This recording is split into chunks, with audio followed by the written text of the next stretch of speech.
Hello and welcome to TalkFast TV, the home of YouTube content and podcasts for the hottest new bands around. Today I'm joined with Carlos from Bootleg Rascal. If you enjoy the video, give it a like, subscribe and share it with your mates. Other than that, enjoy. Cheers.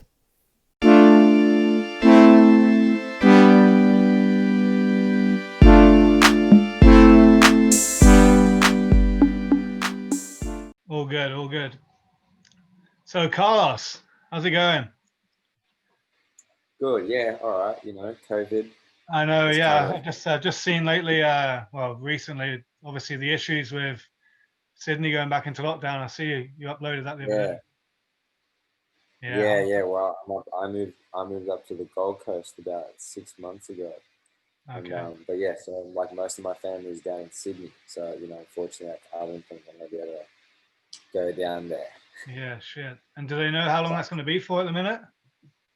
Well, the issue is that if I go to Sydney and come back to the Gold Coast, it means that I have to go into quarantine for 2 weeks. Oh, yeah, yeah. And that means like 2 weeks of no working, it's 2 weeks Mm, of no money. Just like, no, it's not really yeah. feasible.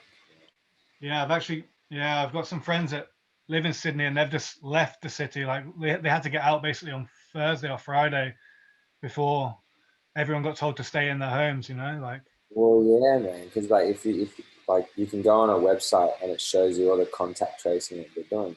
You can mm, just kind of see like today it popped up in Newtown like a certain train or a fucking like a restaurant or something that was like someone was there with COVID. And you can just kind of see it going trickling, and you're just like, yeah, this is can't be good. yeah, So, exactly, man. but yeah, as much as Um, it sucks, like I'm sure there's heaps of other people in like the same boat as I am. So yeah, it's been a tough, definitely tough, very strange 12 months for everyone, especially, well, very over much. here in England as well. It's been like that, but basically on steroids, I suppose. So Oh we're in yeah, exactly. I lockdown know. 1 second, out of it the Thing is, next. It's a bit, and that's what I've been trying to say to some people. It's like as hard as it is, like it's so important to just try and find some things that you're grateful for, even if it's like the smallest things. Like I think it's so important to practice that, because it kind of puts your mind in a bit of perspective. yeah, definitely. So let's take it. Let's go a bit more positive, hey, and let's go Yeah, back to 100%. so. Well, I wanted to basically take it right back to the start. Your early influences growing up musically. Do you remember like Man. who first turned you on with music, that kind of stuff? Yeah, well, like I grew up in like a Latin family, South America. Like my family is from Chile, and it's I think in our culture, like when you listen to the music that's coming from South America, like there's reggaeton and everything, but like there's still like live bands and salsa bands that are like huge over there. There's a different, I guess maybe respect for like musicianship. I guess maybe is a word for it, rather than just kind of like the pop that kind of that kind of swallows the Western culture. Hmm. You know what I mean? Yeah, So yeah, I guess in that sense, like there was such a massive Latin influence, which was awesome. sweet, My mum loved Ricky Martin. nice, you big know, entertainer. but yeah, man, like and then I had like my uncles that would listen to like hip hop and R&B, and I grew up in like uh, in Liverpool, in Sydney, Yeah, um, and so that's like the southwest, and that's just a big hot pot of just like R&B and like techno and rap. So yeah, it was massive influence in kind of those respects. But funny thing is, when I was like 12, when I started singing, I actually started like singing jazz music. oh, I was nice. singing like Frank Sinatra and that kind of stuff, and yeah, I love that. And I did a whole bunch of classical stuff, Mm, and I actually started studying music theatre. That kind of kicked everything off, nice. which is a very kind of other side of the spectrum from what I'm doing now. So have you always felt like confident on stage, like very, very comfortable, like second home? No, definitely not, man. Yeah, I remember my first, like now I do for sure, yeah, but I remember my first, like I was doing this talent quest, like down the road from my grandmother's house. There was like some RSL pub, and there was like yeah, a talent quest on, and there was all these kids in it. And I was like, yeah, I'm gonna do it. I was doing singing lessons or something, and I'm gonna do it. there was a whole lot of, I remember this is like, I had the backing track on a tape, right? And this tape, and like sometimes back in the day, like, you know, you'd have like a dodgy tape and it wouldn't play on some tape machines, right?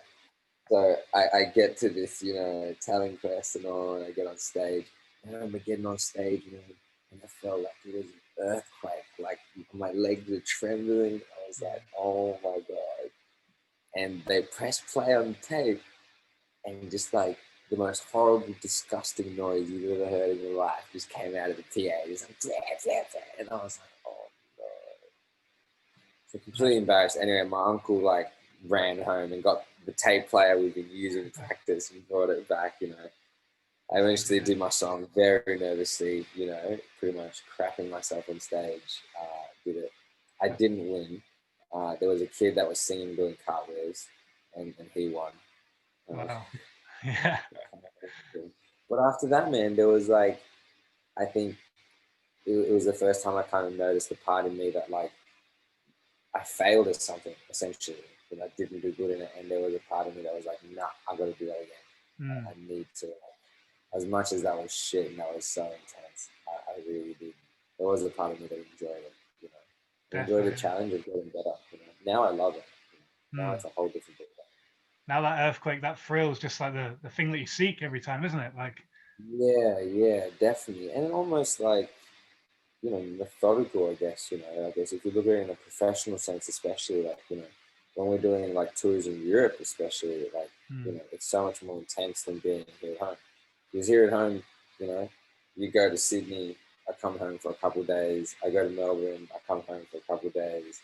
You know, whereas when you're in Europe, you know, you're in the back of a bus or, you know, a trailer, and like you're playing like 5 shows, you know, a week, and then you get like a couple of days off, but you're just traveling and stuff, you know. So it's a little downtime, and yeah, I guess, you know, I like to perform really well in each show. So, you know, it's important to like look after yourself, and yeah, in that kind of mentality. do you know if there was there any like gigs as a teenager or festivals maybe that you went to and you thought, wow, this is like See, this that is what was I want to weird. Like, I kind of, yeah, there was definitely some, like, my mum used to take me to like the Sydney Opera House, and like I used to go to a lot of music. Like she used to take me to some musicals and stuff like that. But I remember she took me to the Opera House, and I watched Bugs on Broadway, and it was like Bugs Bunny, but it was like the whole Sydney Symphony Orchestra playing do. like the score to it, and it was so cool, you know. So there was always like a love for music and a passion for that, you know. I think I always knew this is what I wanted to do. How I ended up here, the whole like, so, you know, I ended up doing music theatre at uni, right, Australian Institute of Music, and after like a trimester, I was like, nah, this is not for me, you know. So I jumped shit and went to like contemporary music, where I was singing and was like introduced to like funk music and this whole other world, you know, that I never knew existed, which was really cool and that I like loved. You know, really got into like Led Zeppelin and shit, and like delved into other stuff. You Yeah. know, eventually it changed again and did like music management, and I kind of stopped singing for a solid like 2 years. I was like, honestly, like gave up. I was like, no, I don't have what it takes to be like an lead singer of a band or do whatever. Ended up, I used to take my guitar during in between my classes, and I just sit in the hallway and sing. And our old manager, the manager of Sticky Fingers, he was a teacher at this uni, and yeah, he just heard me singing in the corridors, and like asked around about me, and was like, you know, do you want to be in this band? And I was like, yeah, sure, why not? And 6 or 7 years later, whatever it is, Nice. Yeah. kind of, So you know, that's what I was going to yeah, say. yeah. So So originally you met at the uni then, was that right? Or college or? yeah, with our old manager, I met at the uni, and then he introduced me to Jim and the Bootleg guys. And Yeah. then it's just been kind of changing and changing in different forms in the band and the management since then. And yeah, now we're here, kind of, floating along. And where did you pick up the name from? Sticky, where did you pick up the name from, Bootleg Rascal? Well, well, yeah. So like, you know, the story goes that Jimmy has been friends with like the Sticky Boys, and when Jimmy and Dan, the old lead singer of Bootleg, like the original guys, when they were trying to figure out a name for the band, Paddy and Biz were around, and they were like, you should call it Bootleg Rascal. Mm-hmm. It's like they kind of got their name from the whole Sticky Fingers thing, Yeah, and then it kind of made sense, the whole kind of family of things. Well, they have a tune called Bootleg Rascal as well, don't they? Sticky. Yeah, exactly. So that was the whole thing, Yeah. because they got their song from the Sticky Fingers album, like they got on Stone. Yeah. And then we were part of the same management label at the time. So then they were like, you guys, I guess, I wasn't around at that time, but I came in like 6 months into the picture. So there was a different singer, and then that singer left, and then that's when I was called in. Nice. So and then you guys you dropped a Psychotica EP in like 2014. Yes, so that was already released. Okay. And then when I came in, we started recording. What was the first song? Well, essentially, we started writing. That's when we started doing all the stuff for Sleep in the Machine. Yeah. And how was the early stuff like received around Sydney and surrounding areas? Was it just like hot straight away, or? Yeah, like with the Psychotica stuff, I was never really around, and that was very much like the first kind of stuff of the band ever released.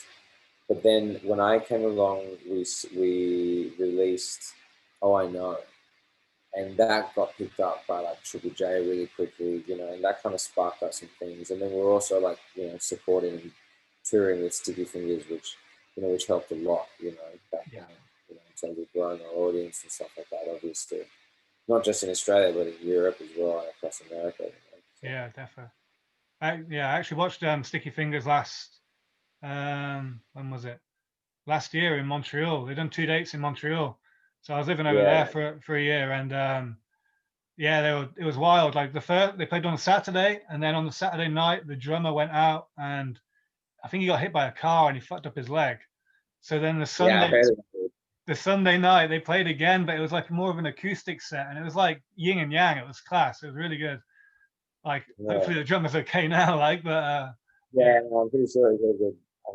I'm pretty sure I've seen it with some stories running around. So yeah, nice. Do you remember your memories of like your first gig or your first time and your first time in Europe, like, as a Bootleg Rascal? Oh man, yeah. Well, like it's like where I grew up was just like in Liverpool, like kind of humblest beginnings. I definitely wasn't like poor or anything like that. I mean, my mum worked hard to give me a lot, but I don't think I ever thought that I would see so much of the world that I have seen, I guess. So I've been really lucky with Bootleg. It's giving me that opportunity to go to Europe. Yeah, the first time for me to go to Europe. Like I've been to South America before, so I've traveled, but like the first time I went to Europe was like with the band. And I think the beautiful side of touring is that you're not like a tourist. You're like this weird exception. Like you're not a tourist and you're not doing normal kind of touristy things. Like if you have time, you definitely do, but sometimes it's rare that you have time. But because of that, you do your gig, and a lot of the time there's locals that are just like, yeah, come out with us, and you get a really authentic kind of perspective and view of wherever you're visiting. So I think I've been really lucky to like have some really good friends. Like I'm really good friends with the Will and the Cooper guys over and like they're an awesome band and they're so lovely and they're like just the best dudes. And whenever we're over there, we're just like we stay at their house and like they take us out. They're like, please take care of us. So it's really nice to have friends like that, and same in like Instagram as well. So it's just nice to have these like different perspectives in places. Like I told the people that have been to London or whatever, I'm like, I've been here, like, I've never seen that place, but have you seen this place? And they have no idea. Yeah, I suppose when you're moving from, like I was speaking to the boys, lads in Wolves the other week. They're a new band from up the road in Lennox Head, and they were saying, for them anyway, starting out, a lot of their gigs will be Friday, Saturday, maybe an occasional Sunday. But in Europe, when they came to Europe, they were playing like Monday, Tuesday, and they were selling out places on random days of the week. Yeah, man. it's a different culture with music as well. You know, like it's that's kind of like what it's like in Australia. You know, you're playing between the windows of Thursday and Sunday. Like unless you're a pretty massive band, you know, you can sell Mondays and Tuesdays, but it's kind of it's hard, you know.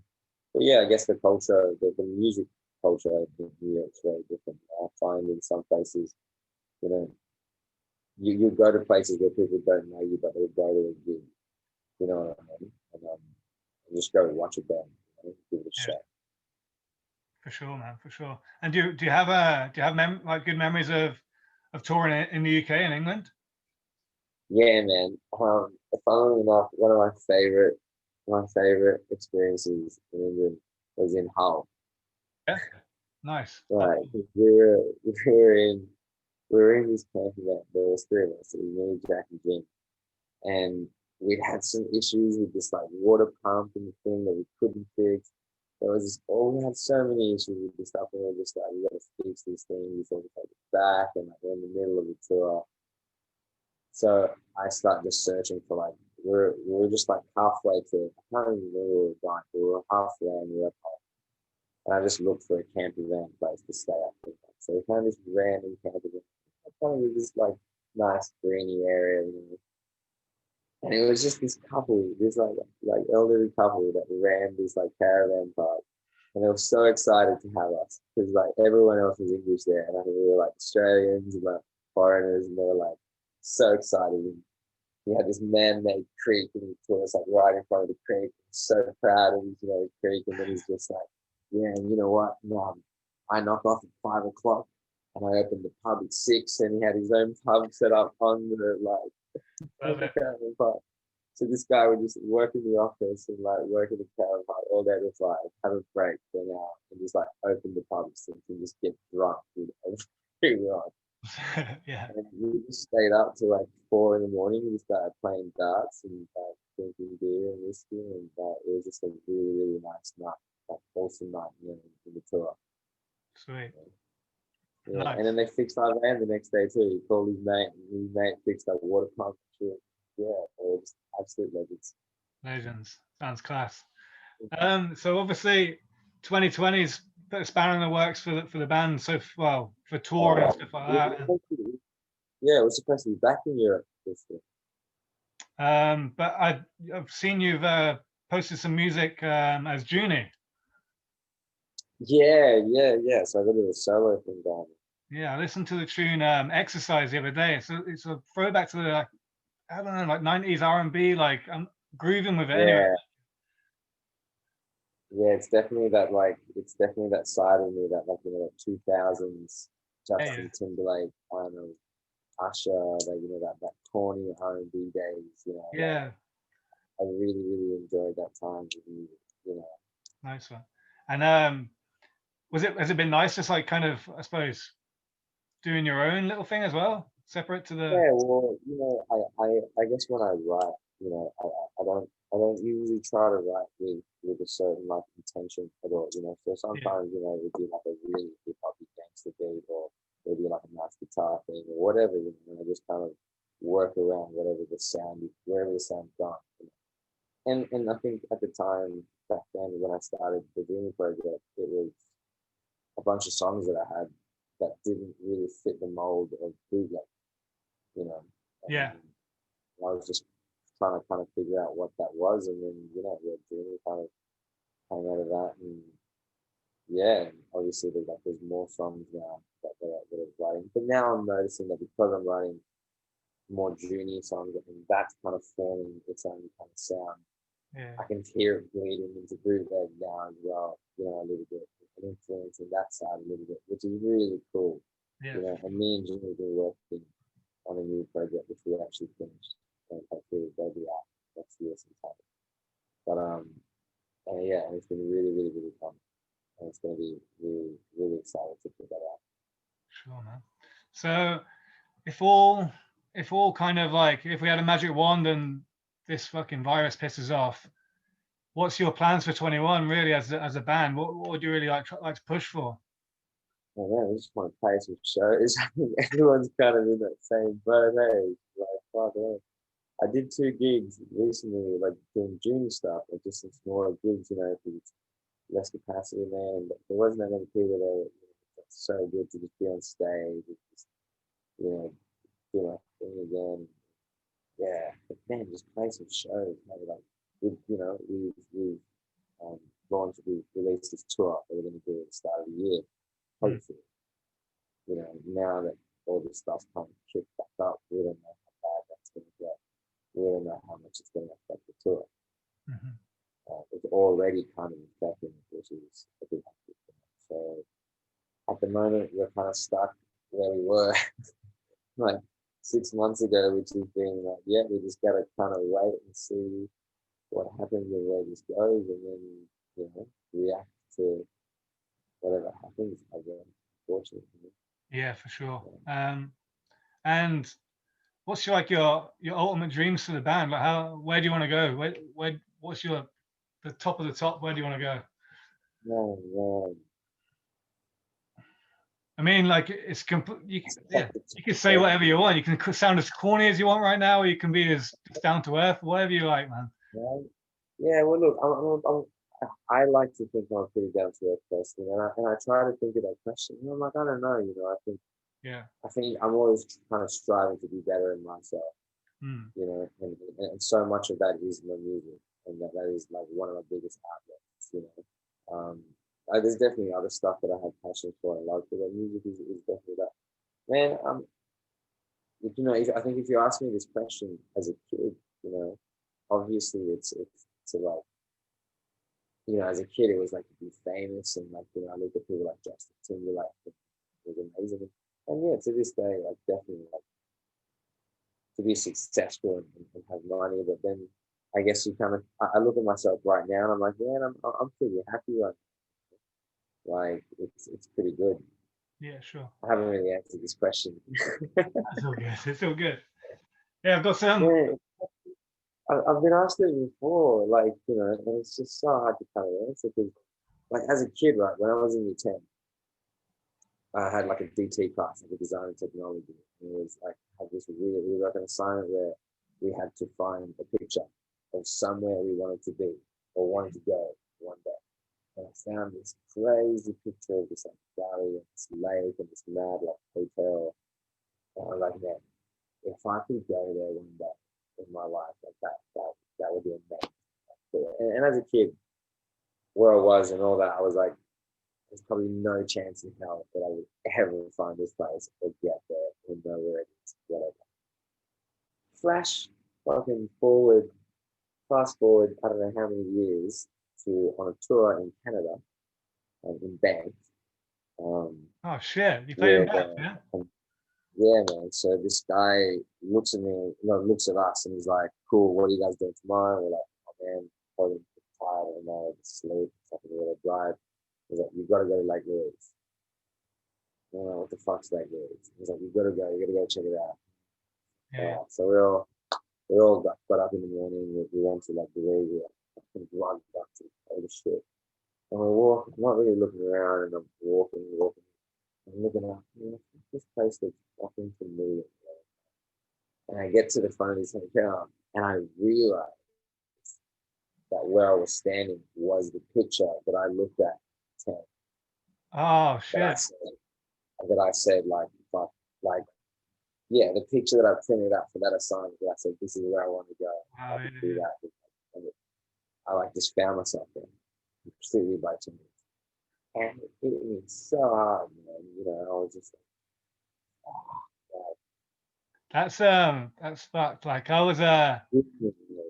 that's so crazy. Like so did you I'm gonna call the name of the venue out right now and you gotta say yes or no. But was it Wild Bill's? Yeah, I'm pretty sure it was. Yeah, there's a photo of me Upstairs, and like Jim on the horse thing at the front of yeah. the yacht. Fuck. Yeah, so I remember I lived in Montreal for a year and then I went out west to like Banff and I sang karaoke one night and the guy was Wow. like, "You're coming up." There was the DJ was an Aussie and he was like, "You're coming up. You with the Sticky Fingers t-shirt. I want to hear you sing." And I was like, "Shit." Wow. And he was like, the Sticky Boys actually played on this stage probably about a year ago. I was like, what? Fuck. Yeah, that was probably the year 11. Yeah, man, that was a hectic. That was a very good night. Little Australian, man. Little Australian came up. That's the Panthers. That's fucked. Yeah, it's so cool, man. I mean, Yeah, that's sweet. What a beautiful place but there, that's hey? the thing, man. So I think, sometimes I think about what's kind of happening, what's going in my life and the music and where it's going. There's a big part of me that thinks about giving back and that being really important. And I think that should be, I really think that should be like one of the most important things that anyone kind of thinks about, like how you can give back to your community and wherever you came from, and how you can inspire and influence other people to be better and follow their dreams. Yeah, man, for sure. I like that. Hey, I've wrote down some quick fire questions. I don't know if they're gonna. I don't know how good they'll be or how. This is a new project, so let's just go for it anyway. Yeah. I'm So I've down, yeah. got. What do you prefer? At home, being at home, or on the road? Oh, right. Right. Up north or down south? Down south. Yeah. On the beers or on the wine? On the wine. Oh, Classy, yeah. Over here. that's the Aussie coming out of you. UK or USA? UK. Would you rather be playing arenas or festivals? Festivals. Vodka or whiskey? Whiskey. Nice. And it's a tough one. John Lennon or Bob Marley? Ooh.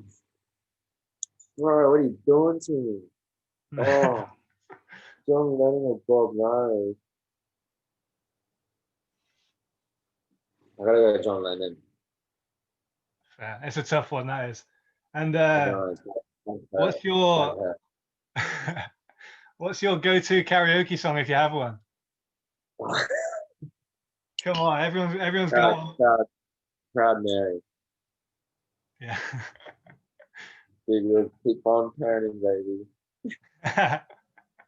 Nice. I like it. Yeah, yeah. Well, sweet, Carlos. Have you got anything else you'd like to say to the listeners or whatever?